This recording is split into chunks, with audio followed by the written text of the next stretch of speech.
Imagine this. You've entrusted your company's entire digital safety to professionals. You believe your data is secure, your backups are safe, and your cybersecurity is bulletproof. But what if this trust is based on a dangerous assumption? I'm Felipe, and this is Luis. In this episode, titled Beyond Assumptions, a cautionary tale of data security and trust, we dive deep into a real life saga where assumptions about cybersecurity led to a series of events that no business owner ever wants to face. So let's embark on the eye opening journey together, learning why, when it comes to protecting your digital world, assuming is not just risky, it's potentially catastrophic. Stay tuned. That's true. As you may know, the saying goes, assuming makes me and you basically, we know that saying, you can fill in the blanks. But in the cyberspace, Felipe and I have seen, especially with prospects, the assessment process where these assumptions have been quite dangerous. And the standard business owner out there, small, medium-sized businesses, have so much things going on. It's a constant tale that we hear. Hey, no, the backup software set up. Yeah, I got that. A guy from across the street or came in, or hey, my family friend who's an IT guy came in 2 weekends ago, and he made sure everything was running. Um, we constantly hear this same narrative of, oh yeah, that should be working. And going to the topic of assumptions, basically those common statements that should, oh, this was set up, and kind of Absolutely. building a false peace of mind is quite um, common in our Yeah, and I prospects. and I, and I think obviously, whatever professional came in and does XYZ for you, backups, data security, it's good to trust, but verify. Like, how are we verifying, right? So, just to take a couple of steps back, um, this topic is revolving around the most recent situation we had with a new customer. Basically, the customer's financial server, um, the hard drive crashed. So we asked the business owner if he had backups. But in this particular case, he said yes. We have backups. We also have cloud backups. We have local on the NAS, this and that. That was his perception. Upon further checking and researching, um, there was no backups to be found anywhere. So we proceeded to do manual extraction or recovery data from the drive. Luckily, in this business owner's luck, we were able to retrieve this data, rebuild a new server, restore and recover the data, and he's happy-go-lucky. Now, on the other spectrum, he could have been not so lucky. That drive that crashed couldn't have been recoverable, irreparable, whatever the case is, and all based on assumptions. He felt he was secured, and his business was sound in terms of data. So, let this be a lesson to everyone. Basically, like, even if you have a managed service provider helping you, like, how are you as a business owner sure that they're doing what they're supposed to? Are there assessments being done quarterly, half year, yearly? How are you getting reports? You know, things like that that that basically validate the IT professional's work, and you as a business owner understand that things are getting done the right way. So normally for us, I think, Louis, you would probably agree that once we approach a new customer, what we normally do is our process is doing an assessment, and we strongly recommend doing an assessment. We normally do not touch infrastructures if we do not perform an assessment. In this particular case, it was a different scenario. This part of a group that we both pertain to. So, we extended an olive branch, so to speak, and we kind of just helped him out because I know I'm sure he was freaking out. His drive crashed, losing his data. So after we recovered, he rejected the assessment and he still kind of alluded to like, well, all this stuff was working, I want to know why.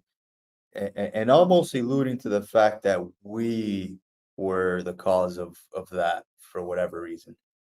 So you recommend an assessment because that's going to tell you black and white, hey, look, this is what you have, don't have, and this is where your risk lies. I think that's the most important piece, So right? What risk are you exposed to? there's a great point. And just like you would always assess the scene, let's say you're a first responder in in the healthcare world, you always assess the scene. If there's an electrical wire on the patient, you're not gonna just start working on it.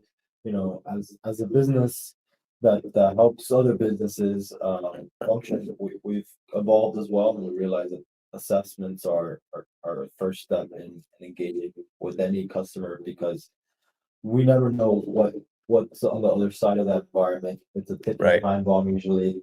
Um, Outside of this, you know, basically QuickBooks server disaster, what we saw with the prospect, we kind of did an instant response and helped them out, based on, relationships to our networking group. Things, we made that exception, but we've seen horror stories in other aspects where we're live in an assessment, we're collecting risk data, and within a week or two, that customer gets hit with ransomware.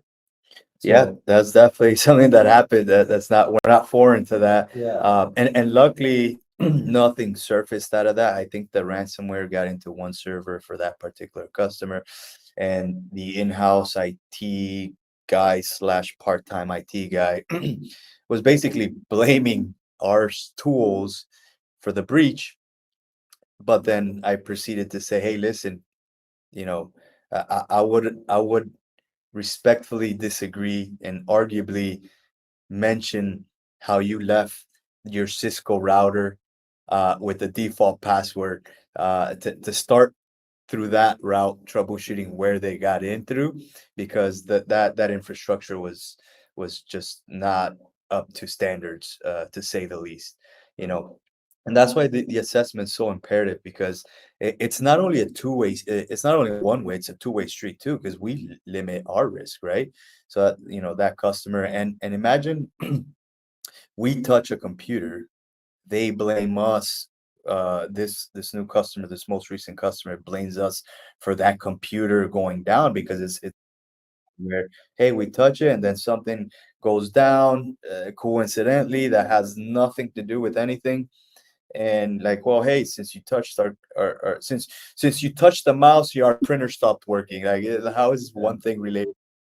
And business owners, and I understand, like, that's just a misconception, and the only thing they can relate to try to salvage anything, or recuperate, or try to get us to fix what broke coincidentally. right. So it's a two-way street too. So we limit our risk and liability uh, by doing this assessment, and we're just kind of like, hey, look, this is kind of like the issues, where your risk is, and we basically proceed that way. That's why it's so imperative to do assessments prior to touching any infrastructures. 100% from, and those assessments are basically the counterbalance to a lot of these assumptions. And whether it's you're a small firm and you don't have too much resources to afford, maybe a cybersecurity entity like function to support you, you could still take measures to do almost like a self-assessment and really understand, okay, when was my last successful backup for my most important line of business item, application. So in this case, your financial platform, let's say you use for accounting QuickBooks. When was my last QuickBooks backup?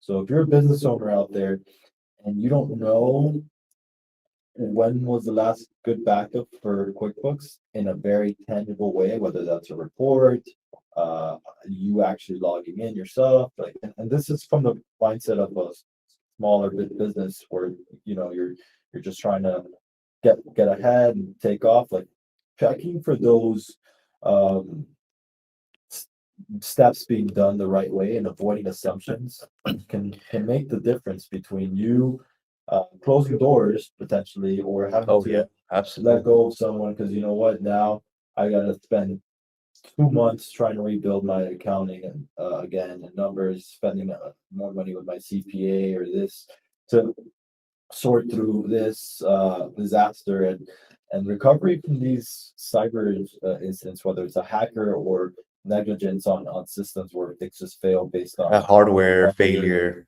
is a real thing. And as our world becomes more complicated with these integrations and tools, it gets harder to track what's working, what isn't. And I totally understand why there's frustration out there in the market, where we see customers saying, "Oh, I thought this was supposed to work," etc. But I think the key here is breaking out of that mindset and saying, "There's going to be failure. How do I check my systems in a way where I can assure myself for plan B? What's my recovery strategy?" Better yet, if you have an IT company that says they're doing backups and they even potentially provide you a report, simulate a test restore. That's the best scenario where that you will be up and running in the event of a disaster. Like simulate a disaster recovery. Tell your IT guy, hey, restore this server for me, mount it in the cloud, grab another physical server, restore the data. I want to see my data operating outside of my live Correct. production. I think that's the best scenario based, or even if you don't have that much data, if you're on a SharePoint server, file server based, restore a file. Hey, can you ask them, restore a file from last month, 3 months ago. Now you're starting to understand Right. uh, your recovery options, right? Don't just So rely on your cyber insurance.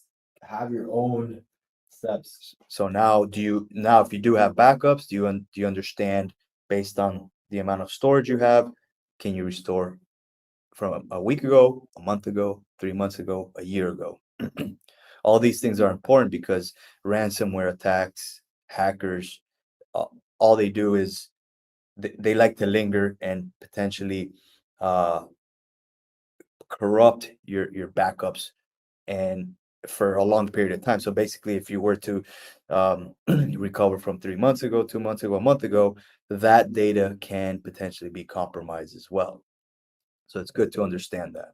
And I like, Felipe, the way you frame that for those business owners out there who have an IT company and they're just wanting to have some assurance for themselves because it's, I think for those who are not super technical, you can get lost in the jargon. You're like, oh, 3, 2, 1, backup, blah, Yeah, blah, blah, and you're just like, okay, that was a word soup, and I got 2% out of that, but which is most of the but time. but then you just build an assumption after that. Okay, they're throwing all this jargon at me. Things are safe. But what Felipe said is actually a great strategy for anyone who does have an entity helping them out, whether that's a friendly IT person helping them or an IT company, uh, asking them, hey, can you do a test restore for me? Show me that it works, and document on your end how long did it take them to restore it. I asked them to help me restore this. How long was it for them to actually go from data being extracted to being operational? Because that's a Absolutely. time That'll period. give you an idea of how quick you can get back up and Correct. operational if and when a disaster, right? So now you're starting to peel back more of what your data recovery process looks like.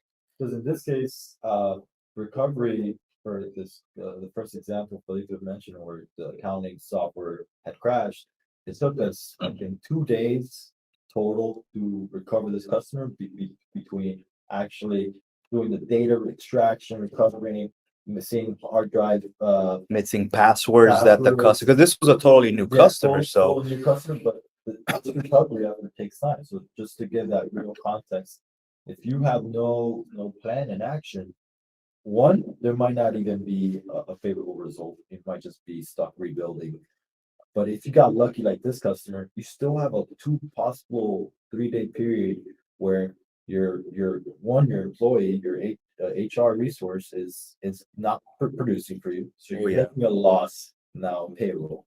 And then you're also taking a loss because you're paying extra hours to recover that you probably could have avoided by simply from investing the beginning. in the beginning, that extra 1-2 hours a month to say, hey, are these systems in place? Hey, so IT company, can you give me more or less what our plan is? If a tabletop exercise, Oh yeah. if I go down right now, what's my ETA on a hard basis for me to get back up and running? Based on this database being 2 terabytes in size and being in the cloud, it'll take a week to download. Oh, I can't add that. You know what? We consider a local backup as well for my recovery time, because a week of downtime could be me having to fire 2 people. Yeah, at that point you start strategizing what your needs are, what you want, what you want recovery to look like basically. So listen, we would love to hear your stories or experiences, lessons learned around your IT company, your data security, your infrastructure, big or small. Drop your comment and we'd love to hear about it. As we close the chapter on today's tale of misplaced trust and overlooked assumptions in cybersecurity, let us carry forward a crucial lesson. In the digital realm, vigilance is our greatest ally. Remember, assumptions can be the silent adversaries of our data safety. I'm Felipe, this is Luis, and you've been listening to FN Podcast. Thank you guys. See you next time.